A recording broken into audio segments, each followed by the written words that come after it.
안녕하세요. 천안에 거주하고 있는 평범한 주부입니다.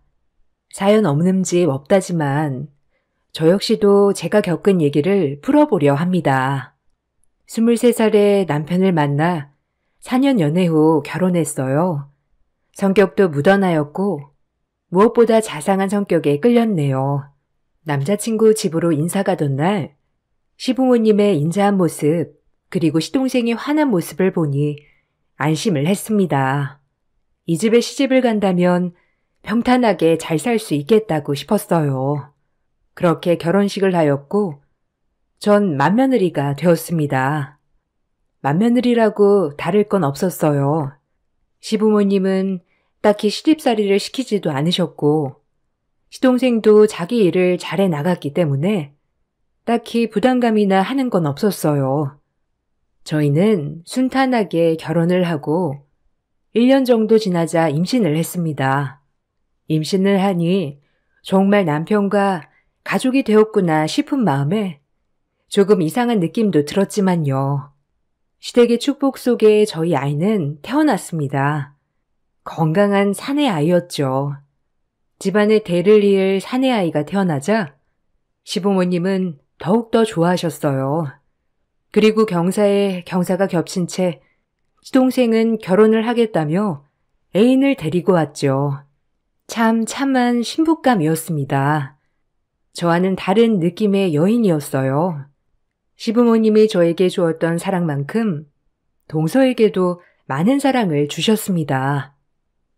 처음 뵙겠습니다. 임혜령이라고 해요. 완수 씨한테 말씀 많이 들었어요. 형수님 칭찬을 그렇게 많이 하던데요? 에이, 칭찬이랄 게 있나요? 워낙 도련님이 무던하시니까 뭐든 좋게 보시는 거죠 뭐. 환영해요. 우리 잘 지내봐요.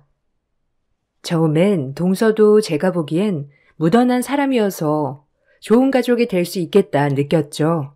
그렇게 행복하게 새 식구를 맞이했어요. 문제는 그 다음부터였습니다. 시동생은 결혼을 하자마자 분가를 하였고 저는 결혼을 하고 한참을 시부모님을 모시고 살았어요. 장남이라 그런 것도 있었고 저도 일을 했기 때문에 아이를 맡아줄 사람이 필요했거든요. 동서는 처음 보는 거와는 다르게 꽤 깐깐한 느낌이었어요.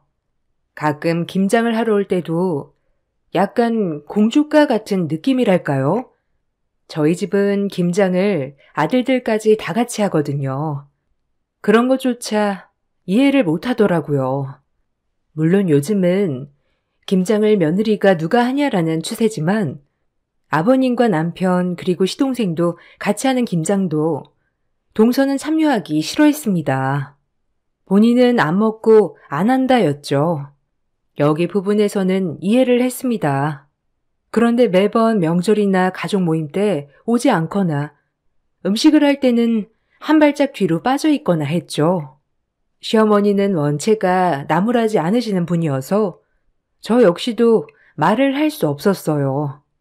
이것이 반복되자 저도 불만이 쌓여갔습니다. 왜 저럴까라는 생각도 많이 들었고 이러면 안 되지.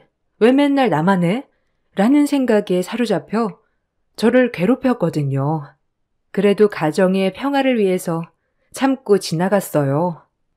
그렇게 시간은 흘렀죠.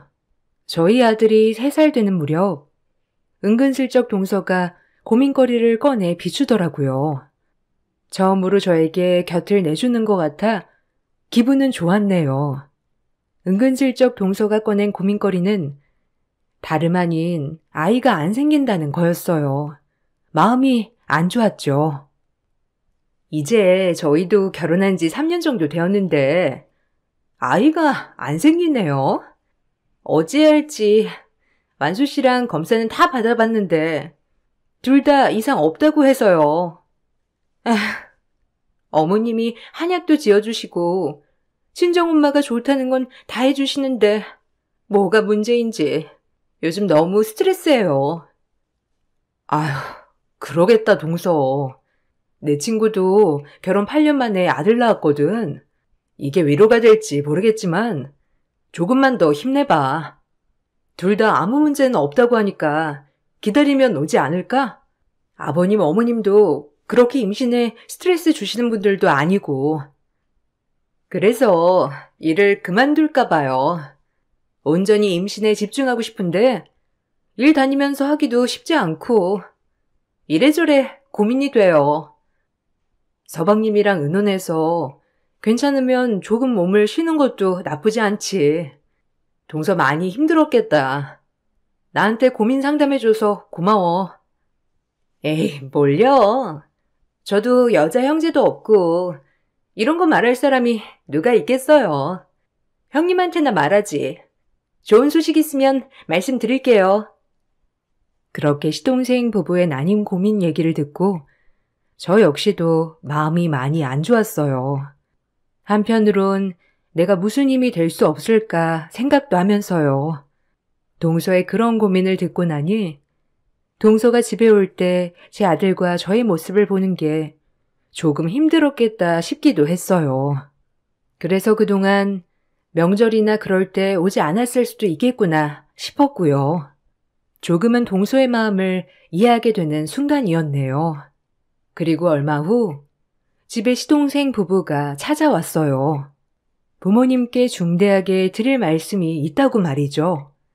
이렇게 비장하게 얘기한 적은 없었기에 저 역시도 너무 궁금했어요. 혹시 임신했다는 거 아닐까라는 생각도 들고 별의별 생각이 다 들었죠.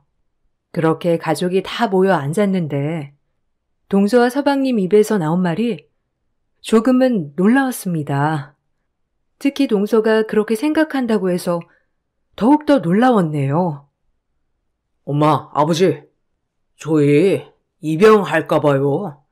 이 사람이랑 저 문제도 없다고 하는데 임신도 안 되고 아이는 갖고 싶고 요즘엔 입양도 많이 하는 추세기도 하고요.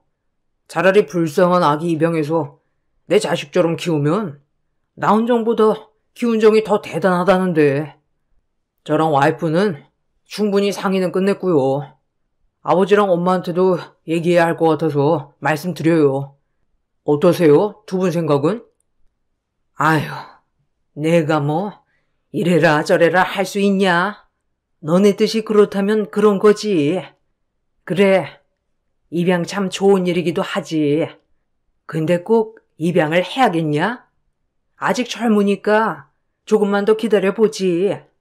그럼 생길 수도 있는데 너무 섣부른 거 아니야? 오랜 고민 끝에 내린 결정이에요, 어머니. 아이는 너무 갖고 싶은데 그럼 입양하는 방법도 있고 제이처럼 키운다면 아마 키운정이 더 크다고 하니까 제 자식처럼 되지 않을까요?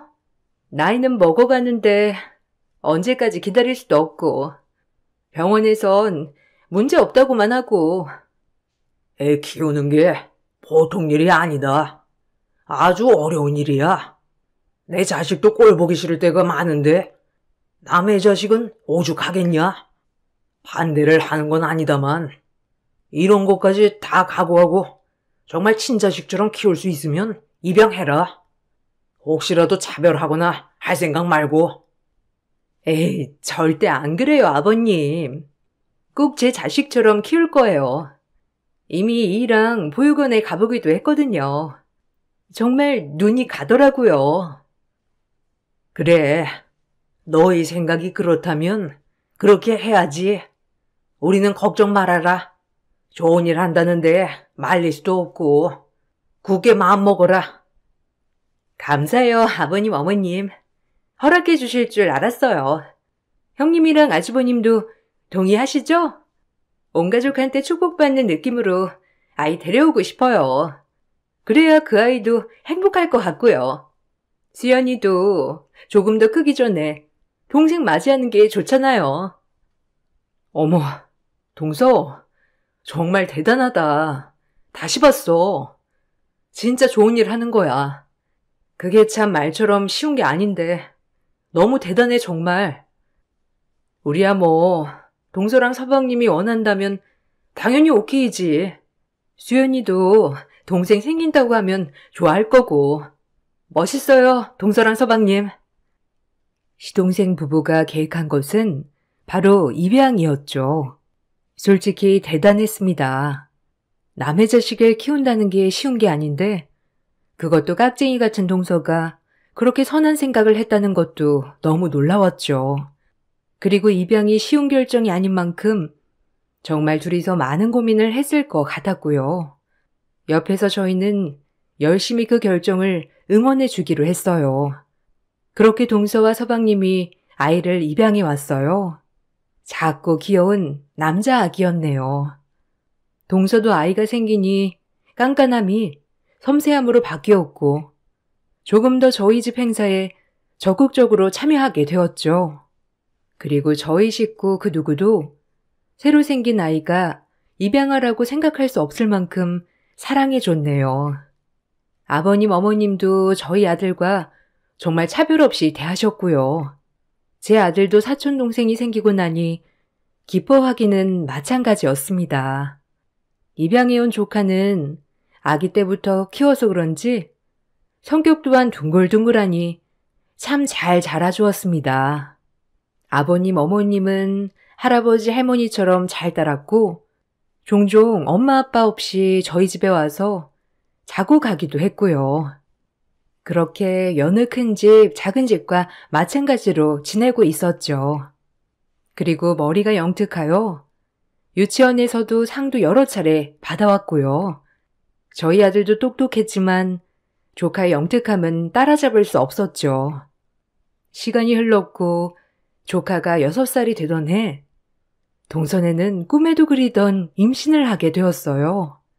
너무 큰 경사였죠. 결혼한 지 거의 10년 만에 아이를 가진 것이었어요. 시아버지와 시어머니는 너무 좋아 둘이 얼싸 안으셨고 저 또한 눈물이 흘렀습니다. 하지만 동선에는 제가 생각했던 거랑 다르게 분위기가 묘했네요. 좋아해야 하는데 뭔가 큰 고민거리가 있는 것처럼 표정이 어두웠어요. 혹시 아이한테 문제가 있지 않나 싶어 조심스럽게 물어봤죠. 동서가 입에 내뱉은 말은 가히 충격적이었습니다. 동서, 무슨 일 있어? 그렇게 바라던 임신도 했는데 왜 그래? 이제 둘째 예쁘게 낳아서 키우기만 하면 되는 것을. 뭐가 문제야? 아, 수민이요. 수민이는 제 친자식도 아닌데 제가 이 아이를 낳게 되면 어떡하죠? 더 이상 어떻게 키울까요? 어? 아니, 무슨 말이야? 수민이가 동서 친자식이 아니긴 왜 아니야? 갓난아기 때부터 똥기저귀 갈면서 키운 게 누군데? 동서 친자식이나 다름없지. 처음에 수민이 입양할 때 뭐라고 했어? 낳은 정보다 기른 정이 더 크다고 하지 않았어? 걱정 마. 동서는 잘할 거야. 아, 그게 아니라 은근히 수민이가 뱃속에 있는 우리 아기 질투하는 것 같기도 하고 혹시 낳고 나면 괴롭히는 거 아니겠죠? 에이, 동서. 무슨 말이 그래? 수민이 성격 몰라서 그래? 남한테 해끼칠 아이 아닌 거 동서가 더 잘 알잖아. 그리고 원래 그맘때 애기들 다 그렇게 질투도 많고 그래. 갑자기 동생 생긴다고 하는데 그럼 당황스럽지. 그리고 그렇게 생각하면 끝도 없어. 에휴, 형님이 제 마음을 알겠어요? 에휴, 괜히 말했지 내가. 아주 나쁜 엄마로 몰아가네요. 입양아 키워본 적도 없으면서 뭘 잘한다고 그렇게 얘기해요? 제 말 오늘 못 들은 걸로 해주세요. 이 문제는 저희 부부가 알아서 할 테니까 아셨어요? 그래. 그리고 말을 무슨 그렇게 해? 내가 동서 마음을 모르다니. 일단 진정하고 좋은 쪽으로만 생각해. 아무튼. 어이가 없었어요. 이제 와서 입양해온 아들이 자기 뱃속에 있는 아이를 질투한다는 둥, 내가 그 입양아를 못 키울 것 같다는 둥, 무슨 말을 듣고 싶어서 꺼낸 건지 저희를 알아차리기 쉽지도 않았네요. 그래도 키운 정이 있는데 설마 미워하겠어 라고 생각하며 무시하려고 했죠. 임신하고 나면 호르몬의 변화로 산모는 예민해지는 경우도 있으니까요. 하지만 제 생각이 정말 틀렸습니다. 뭐? 파양을 한다고? 미친 거 아니냐? 내가 그렇게 말하지 않았냐? 친자식처럼 키우라고? 이 병이 장난이야? 죄송해요, 아버님. 저 10년 만에 가진 우리 아기한테 정말 잘해주고 싶어요. 뭐든 최고로 키우고 싶고 뭐든 다 해주고 싶어요. 그러니까 허락해 주세요. 원래도 없던 아이, 그냥 없던 사람처럼 치면 되잖아요. 안 그래요? 네? 허락해 주세요. 아이고, 진짜 내가 오래 살다 보니 별 얘기를 다 듣는다. 어미 10년 만에 어렵게 애 가진 거 다 안다. 그래도 이게 다 수민이 네가 잘 키워서 너 아기도 가진 거 같지 않냐? 근데 이제 와서 수민이를 파양을 한다니? 이게 말이 되는 소리니? 그럼 저 불쌍한 애는 어디 가서 살아? 다시 그 고아원에 가야 된단 말이냐? 어찌 이렇게 모질어? 뱃속에 아기도 품고 있는 것이 수민이가 불쌍하지도 않냐? 죄송해요. 저도 마음 아파요. 그래도 뱃속에 있는 우리 아기한테만 최선을 다하고 싶어요. 어차피 태어나면 더 이상 수민이가 제 자식 같지도 않을 것 같고, 그러면 애만 더 상처받아요. 그냥 저희 결정 따라주세요. 그리고 어차피 고아인데 지금까지 이렇게 산 것만 해도 감지덕지죠 뭐. 안 그런가요? 전 그렇게 생각해요, 어머니. 그러니까 아기 태어나기 전에 파양하겠습니다. 시부모님은 충격을 받으셨고 저와 제 남편도 충격 그 자체였습니다. 서방님도 원래 그랬던 것이었지만 정말 피도 눈물도 없더군요. 아무리 깍쟁이 같은 동서라지만 그렇게 생명을 입양했다가 파양하는 모습을 보니 치가 떨렸죠. 그리고 정말 저 사람은 못된 사람이구나라고 바로 생각이 들었어요. 본인들이 그렇게 파양하겠다고 하니 시부모님도 어찌하지 못하셨고요. 그렇게 파양 절차를 밟나 싶었어요. 신경 쓰고 싶지 않았고 상종하고 싶지도 않았지만 도저히 가만히 있을 수가 없었습니다. 어머님, 동서 이대로 파양하게 두실 거예요? 수민이 저렇게 천진하고 어린 것을 어떻게 밖으로 내몰아요? 사람 할 짓이에요? 아유, 그럼 어쩌냐. 그렇게 말려도 본인들이 파양하겠다는데. 아유, 어찌 저럴꼬 원. 인간미라곤 일도 없는 것들 같으니라고. 평생을 저희 집 가족인 줄 알고 살았던 수민이 생각해 보세요. 트라우마가 남아서 어떻게 살아갈지 전 이건 정말 아닌 것 같아요. 남편도 저와 같은 생각이었고요. 아무것도 모르고 본인 엄마라고 생각하는 조카가 너무 불쌍했네요. 그리고 남편과 긴 회의를 했죠. 이대로 둘 거야, 자기? 우리 수연이 키우면서 무슨 생각 안 들어? 수연이 같은 애를 어떻게 밖으로 내몰겠다는 건지. 인정머리 없는 것들. 엄마 아빠도 계속 설득 중인데 재수씨가 꿈쩍도 안 하나 봐. 10년 만에 가진 아이한테 해 끼친다고. 진짜 미친 거 아니야? 아, 수민이 어떡해. 이걸 우리가 고민하고 있으니 도대체 이게 무슨 상황이야? 생각을 해봤는데 동서가 그렇게 파양하겠다고 하면 그냥 우리가 데리고 와서 키울까? 수민이 우리 잘 따르기도 하고 수연이랑 잘 지내기도 하잖아. 우리가 둘째 계획이 있는 것도 아니고 수민이를 둘째처럼 키우면 되지. 어떻게 생각해? 난 당신만 좋다면 괜찮은데. 남편은 그런 저를 끌어안고 펑펑 울었습니다. 고맙다고 말이죠. 저도 그런 남편의 눈물에 눈물이 났네요. 그렇게 저희는 결심을 하고 다음날 시부모님께 말씀을 드렸어요. 시부모님도 차라리 그게 잘 되었다며 좋아하셨어요. 동서네와 껄끄럽겠지만 제가 할 수 있는 최선이었네요. 그렇게 둘째 수민이를 저희 집에 데리고 왔습니다. 그리고 시부모님은 너희끼리 편하게 나가 살라며 집도 해주셨어요. 아무래도 동서네가 들락날락 하는데 수민이도 그렇고 저 역시도 불편할 테니까 시아버님의 배려였어요. 동서는 이 문제에 관해서도 길길이 날뛰었죠. 정말 마음 같아선 머리통을 있는 힘껏 치고 싶었지만 지성인으로서 참았네요. 어머님, 아니 어떻게 형님네만 집을 해주실 수 있어요? 수민이 7년 동안 키운 건 저희 부부인데 그렇게 차별하고 싶으세요? 뭐야? 자별이라고 했냐?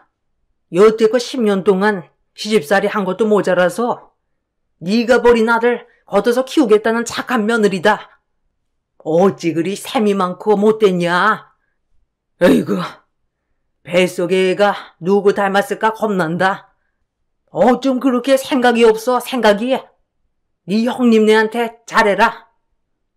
형님이 입이 있으면 말 좀 해보세요. 어머님이 집 해주시는 거 알고 수민이 데려가신다는 거죠? 형님 속을 누가 모를 줄 알아요? 모든 사람들을 자기처럼 생각한다는 게 기가 막혔죠. 뱃속에 태아를 품고 어찌 저런 생각을 갖고 사는지 정말 안타까웠어요. 동서, 나 이제 동서랑은 별로 말 섞고 싶지 않거든? 그러니까 왈가왈부 하지 마.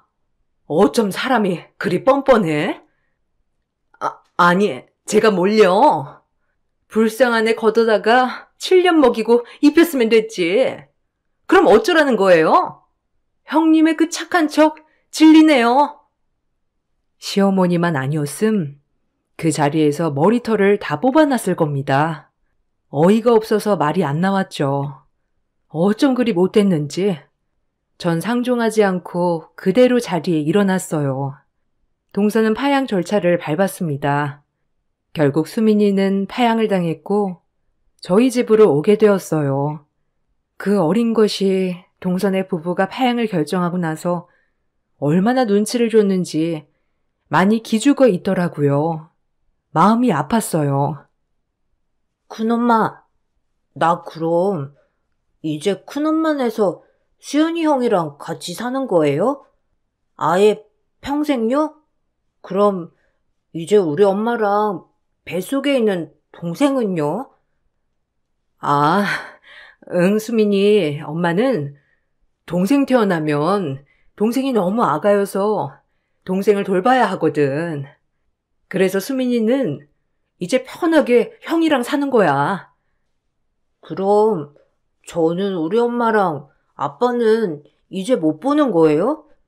엄마가 이제 원래 살던 대로 가는 거라고 했는데? 원래 살던 데가 큰엄마네 집인데? 그래서 큰엄마네 집으로 가는 거야. 이제 큰엄마랑 큰아빠가 수민이 엄마 아빠야. 알겠지? 뭐라고 말해야 할지 참 슬픈 눈을 하고 저에게 묻는 조카를 보니 얼버무리고 말았네요. 어느 정도 크면 알려줘야겠다도 생각했고요. 그렇게 동선에는 아이를 낳았어요. 딸이었습니다. 진짜 자식이 생겼으니 그 마음 좀 알려나 싶었지만 연락을 더 이상 하지 않았기에 모른 척했어요. 그리고 전 수연이와 수민이를 잘 키워나갔습니다. 수민이는 저희 아들을 진짜 형처럼 잘 따라주었고 수연이도 그런 수민이를 잘 챙겼죠. 종종 수민이가 저희들의 눈치를 볼 때가 있었는데 그곳은 형 물건을 가지고 놀고 싶을 때 마음껏 가지고 놀지 않고 항상 저희에게 조심히 와서 형 거 만져도 돼요? 라고 물어봤어요. 이 말들이 얼마나 마음이 아프던지. 수민아, 형 거는 이제 다 수민이 거야. 그러니까 형이랑 의논해서 같이 가지고 놀아도 돼. 알겠지? 엄마 아빠한테 물어보지 말고. 그래도 엄마는 물건 함부로 만지지 말라고 했거든요.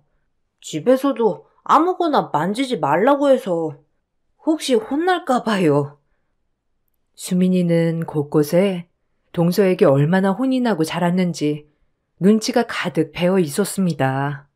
그런 수민이가 안타까워 더욱더 잘해주었어요. 그렇게 내 자식이다 생각하고 키운 지 어느덧 1년. 부쩍 수민이의 외출날은 잦아졌죠. 워낙 똑똑하고 명석한 아이라 걱정은 되지 않았지만 그래도 아직 초등학생밖에 되지 않은 아이라서 한 번은 어딜 그렇게 돌아다니냐고 다그치기도 했네요. 수민아, 엄마한테 항상 말하고 나가라고 했잖아. 엄마 놀래게. 오늘 어디 갔다 왔어? 요즘 그렇게 어디를 다니는 거니? 그냥 친구들이랑 놀러요. 학교 끝나면 친구네 집에 가서 게임도 하고 뭐 그랬어요. 죄송해요, 큰엄마. 잘못했어요. 아니야, 수민아. 엄마가 미안해. 너무 화냈지? 혹시라도 우리 귀한 수민이 잃어버릴까봐 늘 걱정돼서 그랬어. 엄마는 제가 없어져 버리면 좋지 않으세요? 진짜 엄마처럼 제가 어디 갔으면 좋겠는 거 아니에요? 진짜 엄마는 그랬는데. 수민이가 말하는 진짜 엄마는 동서였고요. 간혹 저를 가짜 엄마라고 부르기도 했네요. 수민이가 받은 아픔을 제가 다 이해하지 못하지만 확실한 건 동서네 와 살 때 눈치를 많이 받고 자란 것은 확실했어요. 어린 수민이한테 얼마나 눈치와 혼을 냈는지. 그렇게 수민이는 간혹 트라우마가 나오긴 했지만 저희 집에 와서 안정을 많이 찾았죠.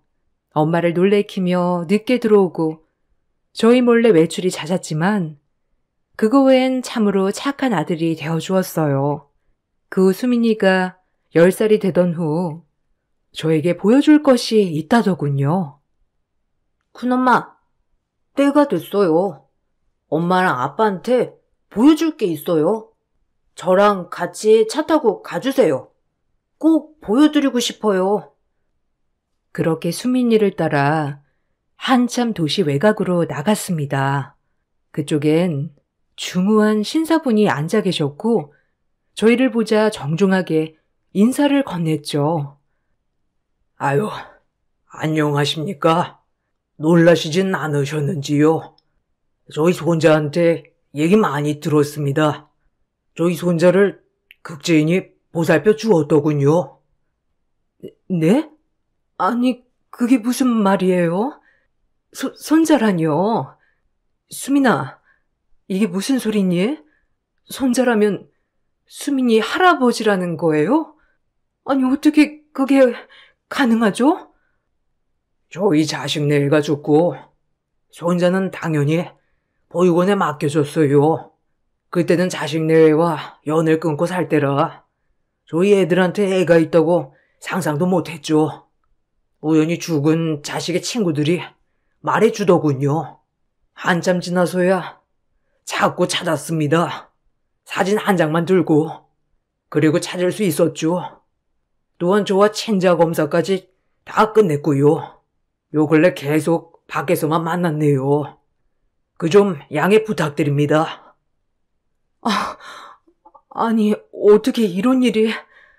정말 수민이 친할아버지 맞나요?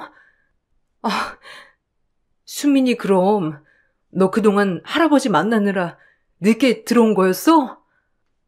네, 맞아요. 큰엄마한테 말씀드리면 너무 놀라실 것 같아서 천천히 말씀드리려고 했어요. 저희 할아버지래요. 순간 어안이 벙벙하기도 하면서 그럼 이제 어찌해야 하는 거지? 라는 생각도 들고 아들이라고 생각하고 살려고 했는데 수민이를 보내야 하는 건가? 라는 생각도 들고 그럴 수 없다는 생각 등등 만감이 교체했네요. 어떤 반응을 보일지도 몰랐죠. 그동안 우리 손주가 큰엄마 큰아빠가 아니었으면 자기는 고아가 됐을 거라고 항상 큰엄마, 큰아빠 얘기만 하더라고요. 참 궁금했는데 이렇게 뵙다니 너무 반갑네요. 그리고 우리 손주 걷어주셔서 너무 감사합니다. 무슨 말을 해야 할지. 아니요. 반가워해야 할지.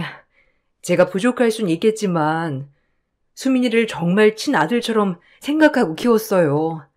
몇 년 안 됐지만요. 근데 갑자기 친할아버지라니 제가 뭐라고 말씀을 드려야 할지. 한편으로 우리 수민이를 사랑해 줄 수 있는 어른이 한 명 더 생긴 것 같아 기분이 좋으면서도 그럼 제가 어떤 행동을 취해야 하는지 잘 모르겠네요. 너무 혼란스러워서 말이죠.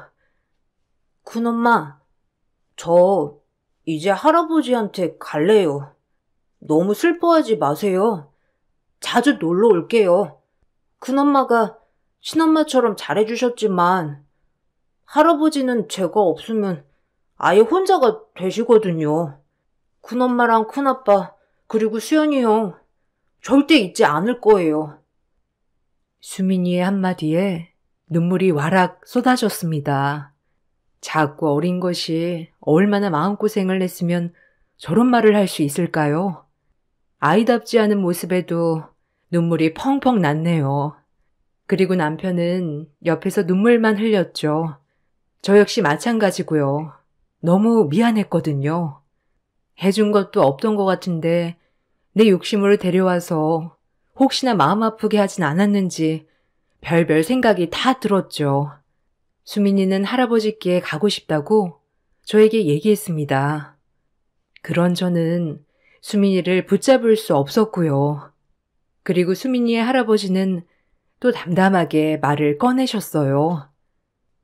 수민이를 제가 데려가더라도 수민이가 언제든 보고 싶다고 하면 보게 해줄 겁니다. 이렇게 똑똑하게 키워주셨으니까요. 그리고 너무 고맙다는 마음으로 선물을 하나 드리고 싶은데 여기 부동산 매매 증서입니다. 작지만 받아주세요. 수민이 할아버지가 내민 것은 작은 건물 계약서였습니다. 저희에게 그동안의 감사 표시로 건물을 주신 거였죠.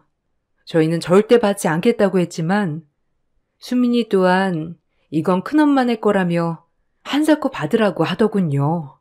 매매 증서를 받고 돌아오는 길 자식을 팔아먹은 것 같은 기분에 눈물이 흘렀어요. 그리고 마지막에 수민이의 말 한마디가 제 마음을 울렸죠. 그동안 진짜 엄마네서 산 것보다 형아랑 큰엄마랑 같이 산 게 훨씬 더 행복했어요. 고마워요, 엄마. 자주 찾아올게요.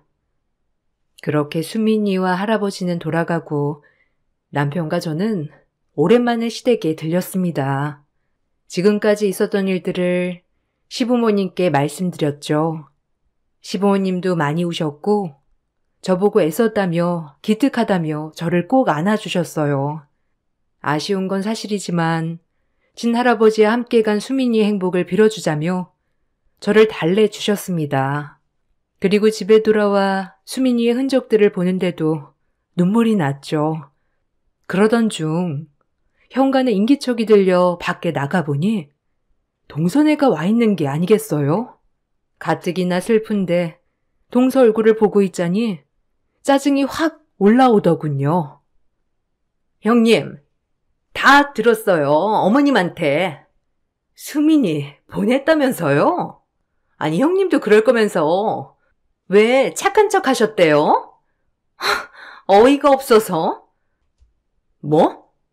동서랑 나랑 똑같다는 거야? 지금 나한테 진짜 얻어맞고 싶지 않으면 얼른 돌아가. 나 지금 제정신 아니니까. 됐고요. 다 들었어요. 수민이네 할아버지가 건물 줬다면서요? 그게 왜 형님네 거예요? 키운 건 우리가 훨씬 오래 키웠는데 양심이 있으면 건물은 양도하시죠. 수민이네 할아버지도 착각하신 거지. 7년 동안 먹여주고 입혀준 게 누군데 오해를 하고. 너는 지금 수민이가 간 와중에도 건물 타령이니? 어쩜 그렇게 속물이야? 수민이 보면서 마음 아프지도 않았어? 네 욕심에 데리고 와서 마음대로 파양하고, 그리고 파양하고 단 한 번이라도 찾아온 적 있어? 이 나쁜 년, 네가 사람이야? 아니, 웃겨 정말. 7년 동안 먹여주고 입혀줬으면 고마운 줄 알아야지. 배은망덕하게 나한테는 아무것도 안 갖다 바치고 홀랑 떠나버려? 이래서 머리 검은 짐승 거두지 말란 말이 괜히 나온 게 아니지. 아니면 형님이 조종했어요? 하여튼 건물 빨리 양도해요, 당장. 미쳤구나. 정말 미치려면 곱게 미쳐. 애 낳고 머리가 어떻게 된 거 아니니? 너랑 7년 산 세월보다 나랑 3년 산 세월이 더 행복했대. 얼마나 애한테 눈칫밥을 줬는지. 우리 집에 처음 와서 눈치 보던 것만 생각하면 내가 아직도 마음이 아려, 알아? 이 나쁜 년아! 정 그 얘기를 끝으로 집에 있는 소쿠리를 들고 나와 동서 머리통과 몸통을 사정없이 내리쳤네요. 동서는 당황했는지 얻어맞으면서 도망가더라고요. 제 이런 모습을 처음 보거든요. 저도 화나면 물불 안 가린다고 보여주는 계기가 되었네요. 동서는 다시 온다는 말도 잊지 않고 주랭랑을 쳤습니다.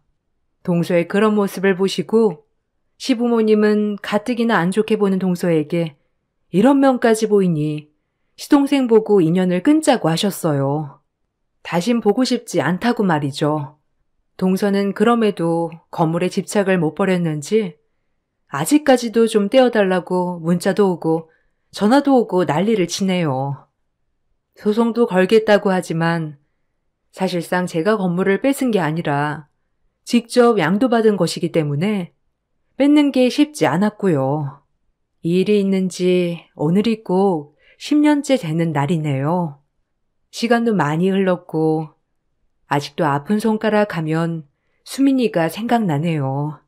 수민이와는 지금까지도 연락을 이어나가고 있습니다. 간간히 집에 들러 꼭 엄마 저 엄마 밥 먹고 싶어요 라고 들어오면 유학 보낸 아들 맞이하는 느낌이기도 하죠. 그때는 하늘이 무너지는 것 같았지만 이렇게 왕래도 하고 자주 만나고 하니 슬픔은 많이 사라졌네요. 이제 성인이 된 수민이를 보면 항상 가슴이 아리면서도 고마운 마음 그리고 여러 가지 복합적인 감정이 듭니다. 그래도 지금은 행복하게 본인의 길을 걷고 있는 모습을 보면 뿌듯하기도 하고요.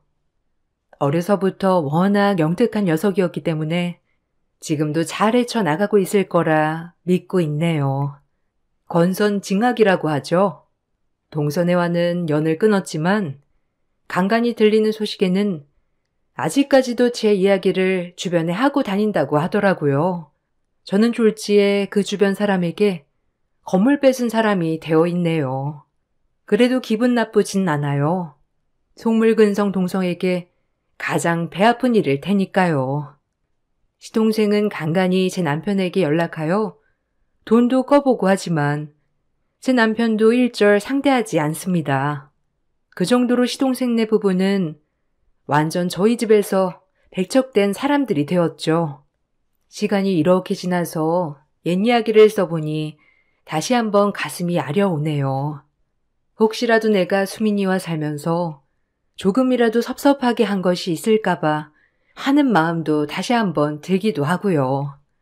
그래도 지금은 수민이가 가장 행복하게 살고 있다고 생각하니 마음이 편안하네요. 지금은 같이 있진 않지만 전 어딜 가도 아들이 둘이라고 말하고 다닌답니다. 글을 쓰다 보니 제 둘째 아들이 무척 보고 싶어지는 날이네요. 글을 마치고 전화 한번 해봐야겠습니다. 제 긴 글 읽어주셔서 너무 감사합니다.